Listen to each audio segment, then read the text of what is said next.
I hope you love some theater because you are listening to Keith Price's Curtain Call. Oh my God, welcome to what I think is going to be, fingers crossed, I think it's going to be the next place, the next world of where you will find Keith Price, and I am so thankful for you for tuning in to Keith Price's Curtain Call, toss your flips. And I am so thrilled because when I made my transition from doing what I was doing before this podcast to doing what I'm doing right now, there was a moment when I was very nervous because there were, when you're basically let go from a place, you come back and, you have to get out in the world and you have to look at things differently and see people differently and realize that, you just want an office to go to, Lord Jesus. That's all. I'm sorry. No, but the cool thing is that when the moment of transition happened and I told lots of people that this transition was happening and that I was hoping and praying that this next level was going to be coming as soon as it has come so far, that I could call on them and they would treat me like they treat other major names that talk about Broadway in New York City. I'm not going to mention any names like my former colleagues. But when I reached out to them personally as me, Keith Price, a lot of people said, oh my God, yes, we would do this with you. We love you. We love talking to you. You're so crazy. This next guest, that's all she's going to say. You are so ridiculous. And I'm so thankful to have a place. So thanks, Chad, if you're listening, to come back to you and talk to you about the stuff that really makes me happy, like the world of theater. And today's guest on Keith Price's Curtain Call, and she's my first official in-studio guest, just in case Orphe and Andy are listening, because they was my first interview that I had done remotely for the Curtain Call. And then, then the studio kind of showed up. And so now I get to put in my first in-studio guest, the lovely and talented Tony-nominated actress who, she stole my heart the first time we met, which was really on stage. And then later on, when I started to get out in the world of theater and start to mix and mingle and see the people, and I got this chance to talk to her, but she was very busy. She was on her way to her next venue, so she did not have time to talk. She was very polite, and I will always tell that, but sister was busy and she was still in costume, and they had like a 3:00 or something that day. And I don't think she had breakfast that morning. It was a very stressful day for my guest, Miss Montego Glover. And after the first time that I got to interview her, I was so thrilled because it was like almost meeting like a sister and having this crazy connection, because my sister says that I'm ridiculous. And so it's funny when other people think I'm ridiculous too. And I think, oh my God, you're just like my sister. And she has, again, like I said, she was in Memphis, which is where I first saw her when she got her Tony nomination. And I always say every time I talk about her, she was robbed. Catherine Zeta-Jones, my Aunt Fanny. Anyway, but she's gone on to do other roles. And it's so funny, the last time that me and Miss Montego got together, she was actually stepping into the role of Fantine on Broadway in Les Mis. And when she did that, I asked her then, how soon did this whole transition from Fantine, from her previous show, which was It Should Have Been You, how quickly was this transition? Because, it was like a couple of months. And she basically was like in her slip in her, dressing room, drinking tea when she got the phone call after doing a little day audition or something. And it was like, sure, she could do it. And she said yes. And the show that she was in closed. And then she, like 2 weeks later, setting herself up to do this next show, Les Mis. And then I look around, she kind of does Les Mis. Les Mis ended 2 months ago. What? This was March. So last month, February. And then I'm reading in the BroadwayWorld.com that Montego Glover is going to be performing in a new play, The Royale, over at the Lincoln Center, Mitzi Newhouse Theater. And I'm thinking, girl, what was you wearing when they gave you that phone call? Because that's another trip turnaround. Montego Glover, talk to me. Oh, Hey! I'm sorry, just had to go on. She just be getting me. I had to bring it out. Montego Glover. She is working, girl. How did you just, how was that? Because like I said, the last transition was you literally were in the middle of one show auditioning for the other, and then the show announces that it's closing. You were already planning on leaving, and it was boom. And then this one happened, like right after. Well, the way it honestly worked out is that while I was closing It Should Have Been You, and we were putting together my contract for Les Mis, I already knew that the Royale was slated for Lincoln Center, and I really wanted to do it. So we got in touch with the creatives of the Royale, said, listen, I have interest in this. I worked on the previous production at the Old Globe. I love the play and would love an opportunity to work on the piece again. And I am willing to leave Les Mis early to start rehearsals for the Royale and essentially be able to do both projects. And mercifully, honestly, sometimes it doesn't work out when you're trying to, be a young gun and have it all. Right. Mercifully, it worked out. Cameron McIntosh and the gang over at Les Mis were very accommodating in terms of releasing me early from a contract. And Andre Bishop and the gang over at Lincoln Center were very great about letting me basically do double duty to get into rehearsals and then start previews and open the Royale. So my last month of Les Miserables, I was rehearsing the Royale in the day, 6 hours, then running at top speed down to the Imperial and getting suited up, getting that beautiful wig on. To sing that sad song. Dreaming the dream, honey. How fierce is that? But you're leaving, you're singing Dreaming the Dream, and you are actually living that life that I think every actor that would be listening to this right now, thinking about a life and a career in theater, especially here in New York City, like that's the dream. Yeah, I mean, honestly, I was blown away by the idea that they were both working together, and I was getting, as an artist, the opportunity to put my hands in both of those sandboxes. So different. Yeah. Such incredible, engaging bodies of work that I got to be involved in separately, and then at the same time, and then separately again. So I'm very grateful for that. I got to do both. Amazing. Miss Montego Glover with me on Keith Price's Curtain Call. With my first guest, my girlfriend, Miss Montego Glover, who studio. Before we came in here, we were talking about the show that she's in right now called The Royale. The Royale. And it's at the Lincoln Center's, like they have 3 theater spaces there. She's in the other space, the Mitzi Newhouse space.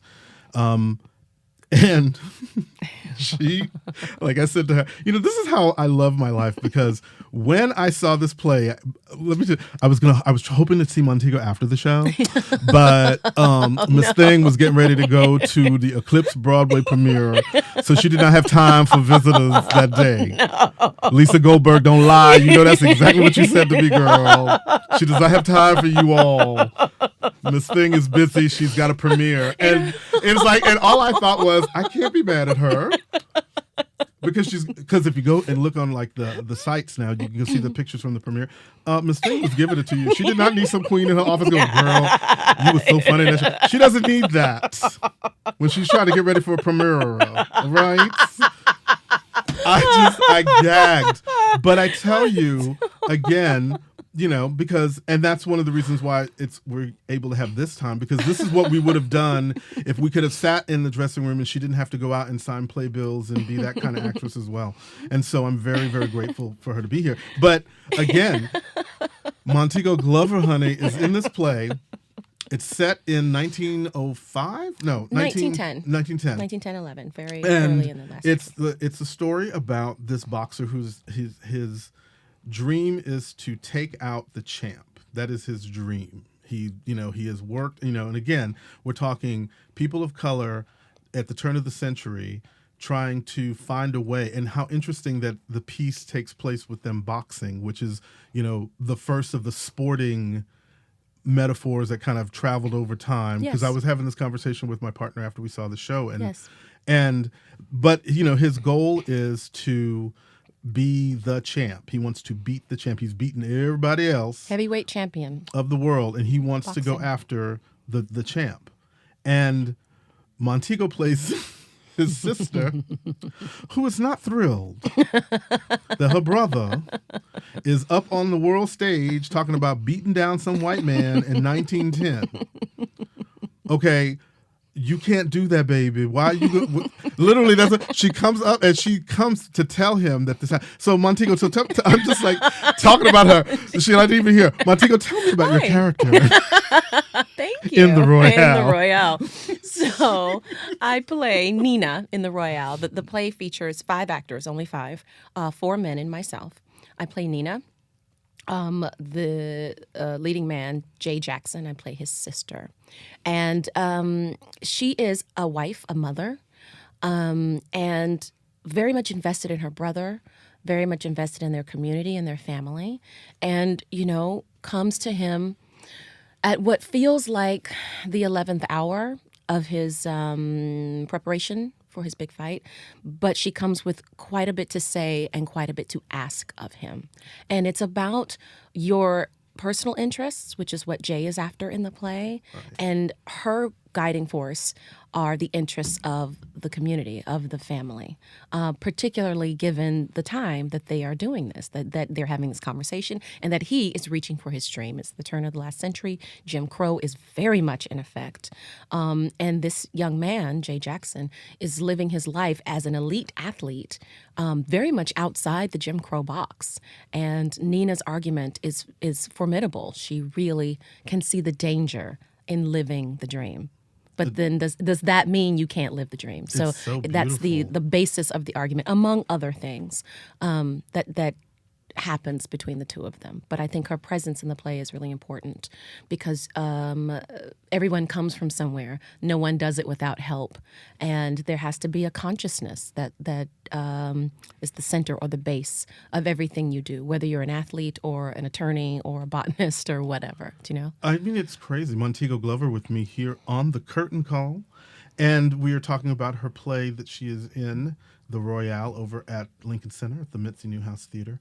And it's interesting because, again, Montego knows me enough to know that I'm ridiculous.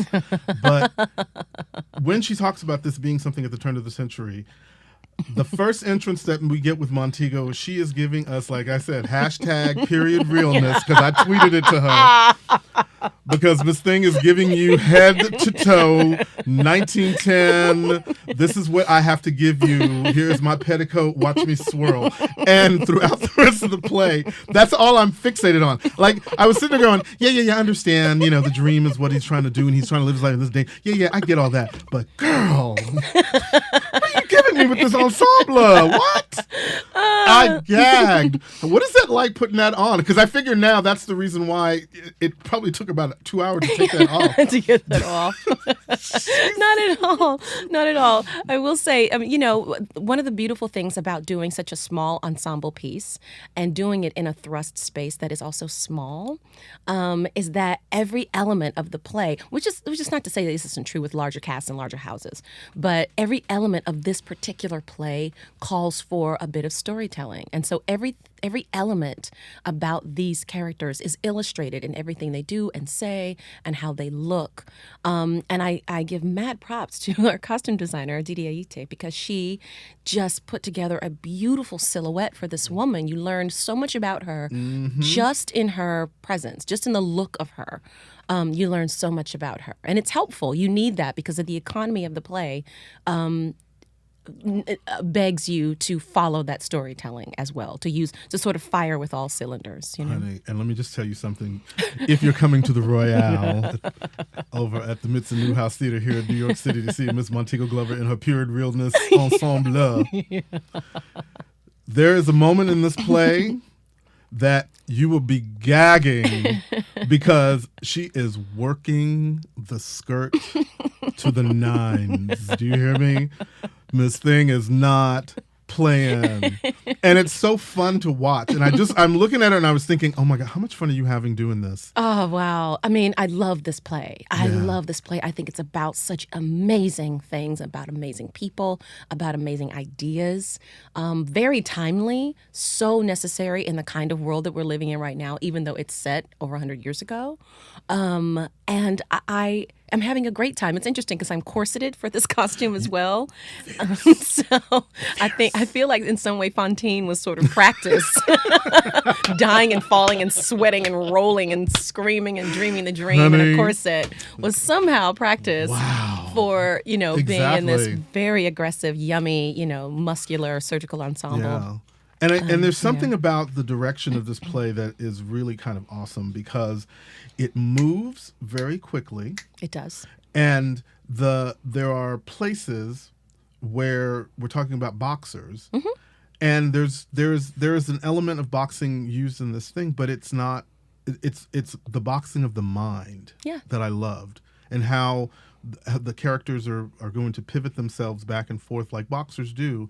But what they experience and what you experience as an audience is not what you expect. Yes, you won't see men or people throwing punches at each other, but it's no less effective. Like I don't think anyone comes away, we certainly don't, to be honest with you, as a company. We don't come away not feeling the blows. You know what I mean? When that young man, what's his name again? The lead. His Chris Davis is the actor's name. Chris Davis. How you doing, Chris Davis? Ooh, Chris Davis. Mercy. You can't be doing that to people. Y'all gotta at least put him in a robe first. Just let him turn around giving you all of that. Lord have mercy. And then you're sitting there with your boyfriend trying to act like, I don't notice a thing. No. Planet Fitness, I see that all the time. Girl, who's that director? I need to call him. Don't be doing that to people. Call her the director, honey. Girl. She's amazing. I know both the young men, McKinley Belcher the third and Chris, stunning, gorgeous actors and stunning, gorgeous men. And just really give you if you're Clark an athlete. Peters giving you daddy realness. Oh my goodness, just solid. It's like all of the. She's got a nice hot. It's like she's like getting that Roxy Hart energy going on now. Just like wait for her. These are my boys. I think I do skip to work every day. I'm just skipping along. Wait, and Mr. MC, Mr. Oh yes, John Lavelle plays our Max, the fight promoter. Terrific, handsome, and just everything that man He sure is. He sure is. Oof, I am my eyes are so happy every day, and they're also lovely men. Just every single one of them, just lovely, generous actors, incredible, a joy to be around. And they see me, they include me because it's easier, when you're running with boys to just sort of be that person on the side, like, hey guys. But they see me, they include me. There's a place for me at the table. Yeah, but I see your Easter bonnet ensemble. Y'all need to do a Roxy Hart number with those hot men behind you. Yes, I said it. Yes, you went for it. Yes, I'm gonna get in trouble because the boyfriend's probably listening to the curtain call with Montego Glover. And this play is really nice and it's refreshing because I discovered Montego singing. That was my first introduction to Montego. And then to see her be able to get her drama on and this skirt madness. Why do you keep talking I don't want to say it anymore. Don't say it I anymore. Can't help it. It's beautiful, though. It's gorgeous. It moves beautifully in space. And it's you serve. There. I'm not mad at you. Hashtag trying not to fall. Exactly. Don't fall down. Because you got the little cute shoes. Honey, it's all of it. But it's funny because you can see the musicality in your body and see how she works her body in such a way that the scene that you move through is so musical. Thank you. It just reads that way from the very beginning. And so I think brava. Thank you. It's great. So now for Montego, because clearly she don't believe in not having another gig popping. So far, the history that I've had with Miss Montego Glover, Tony-nominated Montego Glover, catch her in Memphis, the DVD too, just if you need a little something. If you want that scary voodoo, spooky stuff she did a couple of seasons of The Following. I think that's on Amazon Prime or something. So you see, she's the only black person that didn't get killed. I know. They didn't kill her off, Jesus. They could do the made-for-TV movie and she could come back. Yes! Every week. It's like, oh my gosh, you read the script, you're like, am I dead? Did I die? I didn't die. Honestly, that was the kind of show it was. It was such a joy to work on. It's creepy. So creepy. Lord. But you know what, though? Look at that. Montego Glover she's doing it. She's been on all the TV shows that are shot around here. You've been a Law and Order girl. You've been a done a few things. Good Wife. I mean, It's very cute right now to be Montego. So, are you thinking at all about your next project? Yes, and I like to strike balance in my work. I think work is hugely important to me. It always has been, and also life things. Right. So I haven't had a break honestly since the fall of 2014. So once we close the Royale, I'm gonna take a little time off and go on vacation, which I need to do. Yeah. Just settle down for a second and let my brain sort of unwind Yeah, itself. because you need to get out of the heads of So many these women. heroines and Because so the many first woman, now leads. I'm thinking about it should have been you. You had cute clothes in that one. Oh, a nice little bridesmaid moment. Yes. And then the very Les nice. Mis, they had to gang up a bit. It was kind of rough. But And that then- beautiful green dress and the gorgeous Yeah. tresses, Fantine's. And then world. this role that she's got, she's giving it again to you fashion wise. Because you were like in Vogue or something that I just Yes. We had What? a Vogue had a wonderful write up in there, a January 2016 issue called "Be Yourself," and it was focused on about 41 or so artists and painters and All kinds of all kinds of folks. people from all different areas of life. Up and comers, people to watch, people who were really making contributions. And myself and my leading man from the Royale, Chris Davis, were both featured in this. And it was child. just terrific to be there with other people who are, excelling and excellent in their fields. It was wonderful, humbling, amazing company to be in. And who doesn't want to shoot for Vogue? Hello. Vogue magazine. I mean, the fitting alone is like the stuff of dreams. Just the fitting. Let's not even discuss the shoot. She's dreaming a dream, honey. Montego I Glover get with to, me. Oh my God. spend the day in Dolce Gabbana. It's totally fine. I'm so Wow. okay with Did it. you get to keep anything? I didn't get to keep anything, but my goodness, like the You experience. ain't try to get to keep anything? Listen, we don't press it. You know what I Oh, mean? okay. You know what I Like- mean? I'm grown. You gotta behave as How if. does Lady Tabs get in my bag? That's so crazy. They must have just jumped right in. See, that would be Gotta me. stay easy, Creeth. I'm trying not to be put in a hole somewhere because I, wanted to walk away with a pair of shoes. That's a no. Oh, the experience. Oh my God. Oh my God. That's Montego Glover with me on the curtain call. And we're just wrapping up a little bit because she's got things to do. She's got, okay, so where does Montego normally think about vacationing? You don't have to tell me where you're going, but what are you thinking? You thinking beach? You thinking mountain climbing? Right. The purpose. I mean, everything in my life needs to have a function, and then we can talk about the fashion. I think of vacation as time to truly unwind, to truly relax, recharge, let your time be the opposite of what it is in your daily life. Right. I live in beautiful, stunning, amazing, moving all the time, never sleeps, New York City. So my idea of vacationing is the opposite of that. So I want beach. I want days without schedules at all. I want food. I want good drink. I want good company. And I want sun. I want strolling instead of like power walking and running and galloping toward, you know what I mean? That's kind of my life every day. I just want to slow down. I just want to slow down. Kind of sister, slow down. Slow down, be easy. So it's about beach, usually. Yeah. I love the beach. I love the sun. I love being out. Something about the ocean is very calming to me. The expanse, just like the city is, it's so expansive and so dense. Right. It's the same thing, but just with lots of separation between it. You know what I mean? love it. So standing on the beach and looking out to the water is wonderful. Sunbathing, sleeping, falling asleep on a beach. It's so great. And days without schedule. My days are very scheduled. I have a lot to do most of the time, which I'm very grateful for, will always want. Wow. But when I'm on vacation, I like the opposite of that. That's so great. Montego Glover. Well, I hope that people come to New York City to see their theater, get their theater on, and come see the Royale. I think, again, it's one of those plays that people will walk away having that kind of conversation that my partner and I did when you're talking about, African Americans and athletes, and the way that their lives are changed because of that. Yes. Because, this character goes through some stuff to get where he is. And, it's sort of like I can hear that same story like from the Williams sisters. I can hear that same story from, Hank Aaron. You can hear that same story. And being the first to do what people don't perceive you as being able to have the gift to do. Yes. Is very, very telling. And again, to me is as extreme as it may seem in this piece. You know, because of the time period, it's sort of like there's still glimmers of that same energy happening right now. And so get you, first of all, for giving you period realness in a contemporary piece about with a theme that ultimately is universal enough to kind of carry through from the period that it's coming out of. So if you are in New York City and you have a chance to go see some Broadway or some off-Broadway, this is a show for you to put on your list so you can see my friend Montego Glover. Here, Tony nominee Montego Glover. And when you see her, tell her, Keith said you was wrong. What does that mean? Oh, Lord. That way you'll know it's some idiot that's listening to me. You crazy.